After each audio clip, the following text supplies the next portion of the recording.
Na verdade, não existe esse período de aposentadoria aí na obra de Deus. Não existe isso.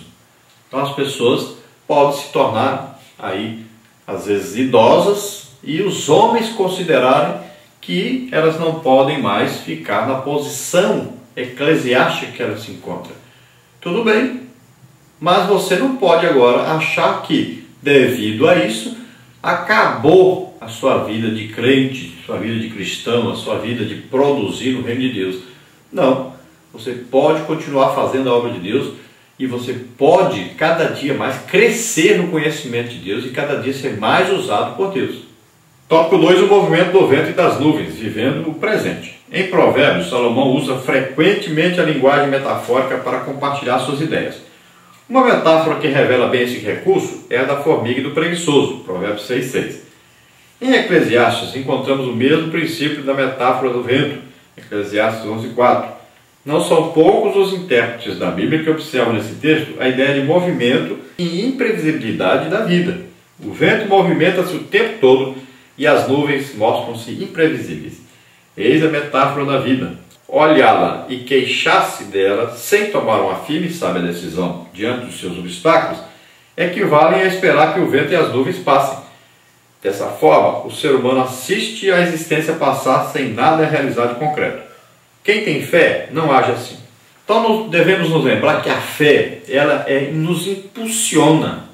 A fé nos faz nos mover, trabalhar, produzir.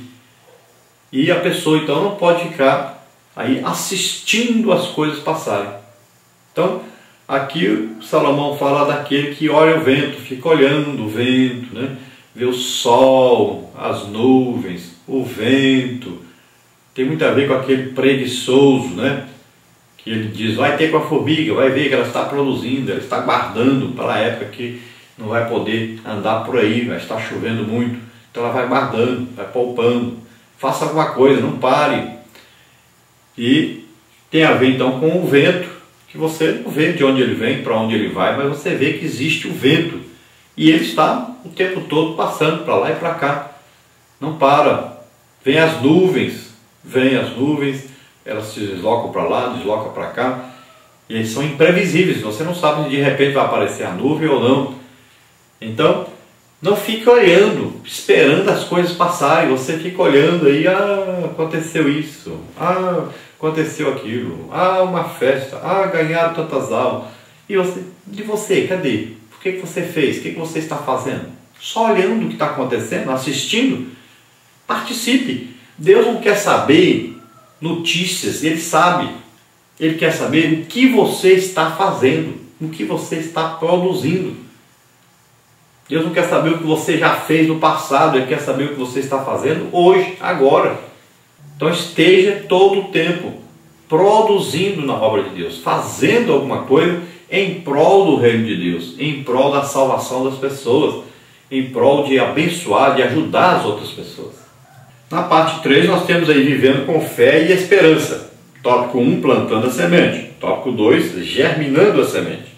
Então nessa parte 3 nós vamos ver aí que a semente ela deve ser escolhida, plantada, mas também tem que ser aguada, né, cuidada para que ela produza. Então vamos ver no tópico 1, plantando a semente. Outra metáfora usada por Salomão é a do plantio. Aí vejam 11:6. Essa figura descreve a atividade do agricultor. Ela ensina a arte de semear a vida. E isso requer ação. É preciso plantar a semente, pois é na existência que geralmente colhemos o que plantamos. Muitas vezes a vida é dura, seca e arenosa para semear. Assim, a metáfora pode significar uma trajetória de trabalho árduo e difícil diante dos grandes obstáculos e desafios da existência humana. Nessa estrada, muitos até desistem de semear e terminam vencidos pelas dificuldades intransponíveis que ela lhes impõe. Então tem uma coisa interessante. Se você começar a olhar os terrenos e de repente começar a encontrar terreno difícil, pronto, você para de plantar, porque acha que não vai produzir, nunca vai produzir nada. Então não fique escolhendo terreno, plante por toda parte. Jesus ensinou na parábola do semeador que existem vários tipos de terrenos, não é? Existem vários tipos. É evidente que existe aquele terreno que vai produzir mais. Então, não devemos ficar escolhendo. Quem vai fazer a obra é Deus. Nós temos que estar disponíveis. Estamos aqui lançando a semente. Agora, quem vai fazer aí o crescimento é Deus. Então, um é o que planta, o outro é o que colhe. Mas Deus é que dá o crescimento. Vamos aí no quadro da nossa lição, falando sobre 2 Coríntios 8 e 2 Coríntios 9. Veja aí 2 Coríntios 8. Riquezas da sua generosidade. Os princípios contidos nesse capítulo são os seguintes. Aquilo que possuímos pertence a Deus. Temos de tomar decisão firme em servir a Deus e não ao dinheiro. A contribuição é feita para ajudar os necessitados. A contribuição para os necessitados é considerada uma prova do amor cristão e deve ser realizada de modo sacrificial e voluntária. Jesus Cristo se fez pobre. Deus em Jesus Cristo se fez pobre e por isso agora nós participamos das riquezas da eternidade. O Altíssimo quer uma atitude idêntica, operando em nosso ser como evidência da sua graça infinita. Então veja bem, Jesus sendo rico, por amor de nós se fez pobre. Então Deus está falando conosco através desse capítulo aí, de 2 Coríntios capítulo 8, falando sobre a contribuição, sobre a ajuda às outras pessoas. E para que nós possamos ajudar os outros, nós vamos ter que tirar de nós, muitas vezes de nossa família, tirar do nosso bem-estar. Isso vai fazer falta para nós, porque você está tirando. E quando fala em financeiro, tudo que você tira, então faz falta, não é? Você está lançando aquela preciosa semente que você guardou. E isso muitas vezes dói, muitas vezes faz uma falta terrível. Mas você deve esperar que quando você lança isso, Deus vai lhe dar, vai multiplicar, para que você continue abençoando os outros. Então você deve sempre semear, esperando que quando você lança a semente, aquele que é o dono da semente vai lhe mandar mais semente. Não fique preocupado. Na verdade, não vai fazer falta porque Deus vai suprir, Deus vai enviar mais semente para que você continue a semear mais. 2 Coríntios 9 diz, pouco se fará. Então o cristão pode contribuir generosamente ou com avareza. Paulo não fala primeiramente da quantidade ofertada, mas da qualidade dos desejos e dos motivos do nosso coração ao ofertarmos. Então, bem-aventurado é aquele que dá.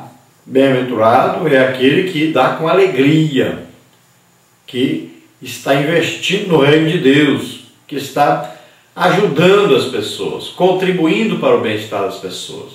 E aquele que dá sem esperar receber aqui na terra alguma coisa em troca. Ele dá por amor. Amor primeiro a Deus e depois amor ao próximo.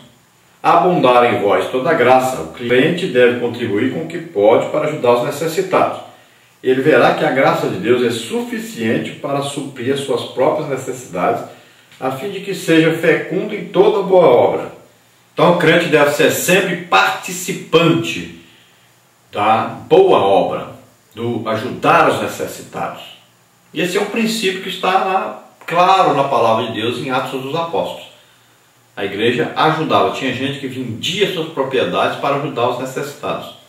Então, é um princípio básico da nossa fé, ajudar as pessoas.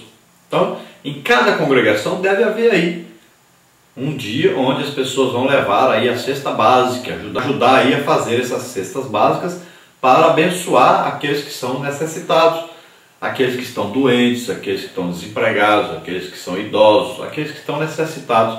Eles devem ser ajudados. E cada congregação deve fazer esse trabalho no seu próprio bairro. E isso deve ser sempre feito com abundância, ou seja, vai dar e sobrar, porque todos querem contribuir. Veja que quando foram construir o templo em Jerusalém, apareceu tanta oferta, tanta coisa que teve que mandar parar de tanta coisa que já tinha, porque o povo queria ajudar, o povo queria ser canal de bênção. E assim também nós devemos ser, sempre abundantes na obra do Senhor, sempre desejosos de ajudar as outras pessoas. Terceiro, aí, em tudo enriqueçais. Para que a generosidade seja manifesta exteriormente, o coração deve antes estar enriquecido de amor e compaixão sinceros para com o próximo. Dar de nós mesmos e daquilo que temos resulta em suprir as necessidades dos nossos irmãos mais pobres, louvor e ação de graças a Deus e amor recíproco da parte daqueles que recebem ajuda. Então sempre nós devemos ter em vista aí que quando nós ajudamos as pessoas, nós também somos canais de Deus. Então quanto mais você passa, mais você recebe de Deus. Você recebe verticalmente e passa isso horizontalmente. Então sempre vem de Deus para que você ajude as pessoas. E o que acontece quando você faz isso? Você está suprindo as necessidades dos outros e isso vai fazer o quê? Com que essas pessoas glorifiquem a Deus, louvem e exaltem o nome de Deus, agradecidos. E vai fazer o quê? Vai fazer também com que você tenha muitos amigos, que você tenha agora comunhão com essas pessoas que você está ajudando. Você está sendo um canal de Deus e você também vai ser beneficiado por isso. Tópico 2, germinando a semente. A metáfora também nos ensina que, embora semeemos a terra, não podemos fazer a semente germinar. Eclesiastes 11:6. Salomão observa a vida como um grande campo de solos variáveis. Ao agricultor, pois, resta saber em qual valerá a pena semear, pois a semente não germinará em qualquer terreno. Muitos fatores devem ser levados em conta na germinação da semente. A qualidade do solo, o clima, etc.